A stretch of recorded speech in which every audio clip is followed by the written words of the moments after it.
जय सिया राम। प्रयागराज माघ मेला 2026 के 10 खास खबरों में आप सभी का स्वागत है। और यह खबरें आगे आने वाले स्नान के लिए श्रद्धालुओं की सहूलियत और उनकी धर्म यात्रा को सुगम बनाने में सहायता करेगी। तो चलिए फटाफट जो है कि शुरू करते हैं। पहला खबर है, प्रयागराज के सभी रेलवे स्टेशनों पर जो वन वे एंट्री और एग्जिट का प्लान महाकुंभ के तर्ज पर लागू किया गया था पौष पूर्णिमा के स्नान तिथि पर, उसे अब समाप्त कर दिया गया है क्योंकि उतनी ज़्यादा भीड़ देखने को नहीं मिली। इसलिए श्रद्धालुओं को परेशानी हो रही थी एक दूसरे तरफ से आने जाने के लिए। इसीलिए सभी जो है कि रूट को क्लियर कर दिया गया है। अब चाहे किसी भी स्टेशन पर किसी भी तरफ से, दोनों तरफ से आप एंट्री कर सकते हैं और एग्जिट भी कर सकते हैं। वहीं पर जो स्टेशनों पर जाने और आने के लिए अंदर का एकल मार्ग बनाया गया था, वो सारे नियम को सामान्य कर दिया गया है। आगे आने वाले 12 जनवरी तक 13 जनवरी से यह प्लान फिर से लागू हो जाएगा। दूसरी खास खबर है मित्रों कि स्पेशल ट्रेनें जो चलाई जानी थी लेकिन भीड़ न होने की वजह से स्पेशल ट्रेनों को नहीं चलाना पड़ा। अयोध्या के लिए, वाराणसी के लिए जो स्पेशल ट्रेनें और भी शहरों के लिए जो चलाई जानी थी उसकी ज़रूरत नहीं हुई क्योंकि उतनी ज़्यादा भीड़ पौष पूर्णिमा पर देखने को नहीं मिली। पौष पूर्णिमा इसलिए भीड़ नहीं हो इस बार देखने को मिली क्योंकि पौष पूर्णिमा और मकर संक्रांति के स्नान के बीच काफ़ी समय 10 दिन का समय अंतराल आ गया है इस बार। और अक्सर सभी माघ मेला जो अब तक हुए हैं उसमें केवल 1-2 दिन पहले पौष पूर्णिमा पड़ता था, इसलिए भीड़ हो जाती थी। लेकिन इस बार जो है कि मकर संक्रांति से काफ़ी पहले पौष पूर्णिमा स्नान का तिथि आ गया। इसलिए सिर्फ कल्पवासियों का भीड़ था जो पहले ही माघ मेला में अपने शिविरों में पहुंच चुके थे। इसलिए बाहर के तीर्थयात्री पौष पूर्णिमा पर नहीं आए। आसपास के जो तीर्थयात्री थे वहीं जाकर के संगम स्नान किए, जो बहुत ही आसानी से कर सकें। तीसरी खास खबर मित्रों कि मकर संक्रांति जो 14 जनवरी को है, मकर संक्रांति पर प्रशासन का अनुमान है 1 करोड़ श्रद्धालुओं के आने की। वहीं पर पौष पूर्णिमा पर 25 लाख श्रद्धालुओं का आने का अनुमान लगाया गया था। उसके बदले 31 लाख श्रद्धालु आए, 6 लाख श्रद्धालु ज़्यादा आए।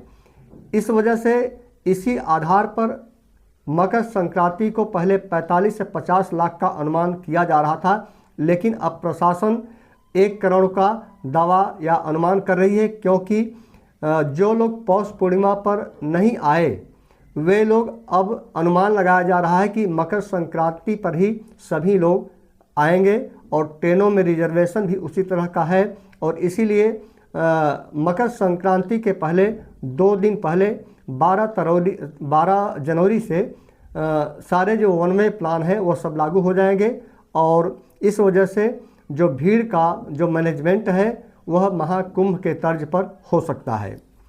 तीसरी खास खबर है मित्रों कि आज से पंचकोसी परिक्रमा शुरू हो गई है संगम से, और यह प्रत्येक वर्ष किया जाता है और इसका बहुत महत्व है। और श्री दत्तात्रेय सेवा समिति के द्वारा यह पंचकोसी परिक्रमा प्रारंभ की जाती है, जो 11 बजे आज गंगा पूजन संगम पे गंगा पूजन के बाद, आरती के बाद इसे शुरुआत कर दिया गया। यह अक्षयवट और बड़े हनुमान जी मंदिर के जो कैंपस है वहाँ से शुरू हुआ और यह मौजगिरी मंदिर तक जाएगा। और इनकी जो उद्देश्य है लोक कल्याण की कामना से यह परिक्रमा की जाती है। 5वां खास खबर है, अवैध दुकानों और टेंटों का हटाने का प्रशासन को निर्देश मिल चुका है। माघ मेले में जो लोग अवैध टेंट लगा के रह रहे हैं या अवैध दुकानें बिना सेक्टर मजिस्ट्रेट के या सेक्टर में से जो ऑफिस होता है मेला अधिकारी कार्यालय का, सभी 7 सेक्टरों में मेला अधिकारी का सेक्टर कार्यालय है, वहाँ से परमिशन लेकर के, परमिशन का मतलब कोई पैसा छोटी दुकानों के लिए बहुत ज़्यादा नहीं देना पड़ता, लेकिन वहाँ से रसीद कटानी पड़ती है, वहाँ से फॉर्म फिलअप करके आधार कार्ड दे करके, आसान प्रक्रिया है। सिर्फ एक बार जाना होता है, 10 मिनट का काम होता है। वहाँ से परमिशन लेने के बाद आप जो है कि दुकान खोल सकते हैं। तो आप लोगों में से जो लोग दुकान अवैध तरीके से खोल भी लिए हैं, वे लोग अपने सेक्टरों में जा करके वहाँ से फॉर्म फिलअप करके अपनी दुकानों को सुनिश्चित कर लें, अन्यथा प्रशासन के द्वारा कभी भी हटाया जा सकता है। छठवां खास खबर है मित्रों कि सभी पांटून पुल, जो 9 पांटून पुल बनाए गए हैं, पौष पूर्णिमा पर सभी पांटूनों पुलों के चालू रहने की वजह से भीड़ को, जो श्रद्धालु हैं, झूसी से संगम साइड में और संगम साइड से झूसी की तरफ जाने में उनको आराम था और इसलिए किसी भी पांटून पुल पर भीड़ देखने को नहीं मिली। झूसी साइड से संगम की ओर आने के लिए 2 पांटून पुल चालू थे, जबकि संगम से झूसी साइड में जाने के लिए 6 पांटूनों पुलों पर आवागमन जारी था।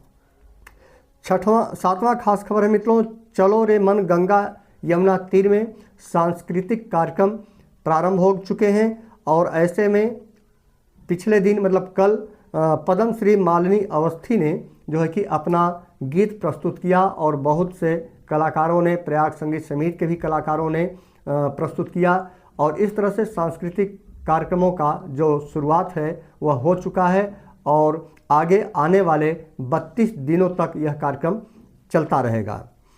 8वां खास खबर है मित्रों कि संगम का विशेष प्रसाद, जो जिसे माघ मेला प्रसाद के नाम से जाना जाएगा, और यह ऑनलाइन जो देश विदेश मतलब इस देश में भी किसी भी शहर के रहने वाले हों या विदेश में, आप लोग घर बैठे मंगा सकते हैं। इसका कीमत है 800 रुपये और इसमें संगम का जल होगा और संगम की पवित्र रेती होगी, तुलसी की माला होगी, रक्षा सूत्र होगा और साथ में प्रयागराज के 11 प्रमुख मंदिरों का प्रसाद होगा।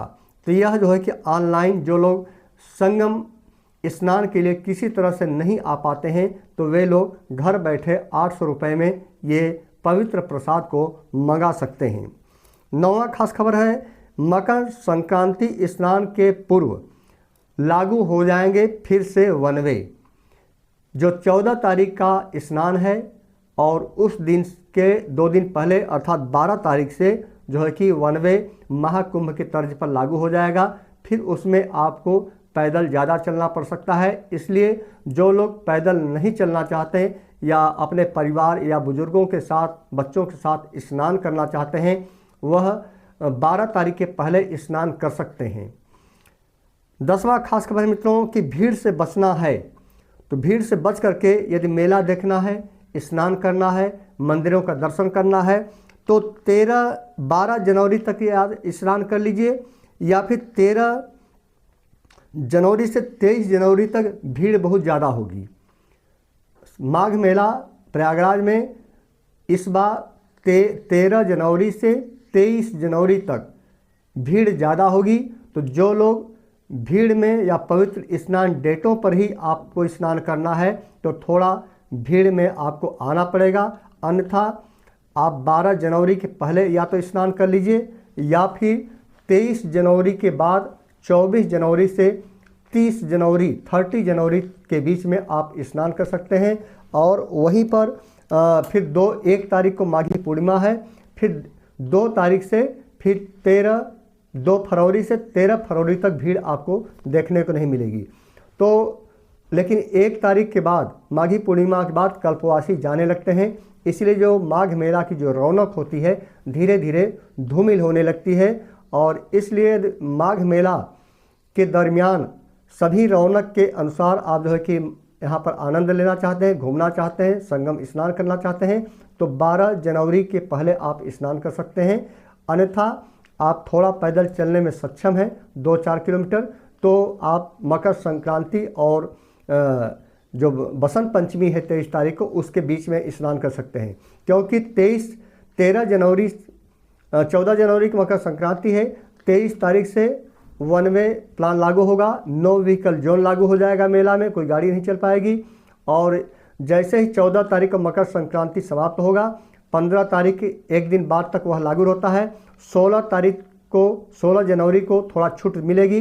उसके बाद 17 तारीख को मॉर्निंग से ही आपका फिर से लागू हो जाएगा, क्योंकि 18 तारीख को सबसे बड़ा स्नान मौनी अमावस्या का दिन है। इस वजह से आपको 16 तारीख के रात को 8 बजे के लगभग यह वन वे प्लान लागू हो जाता है।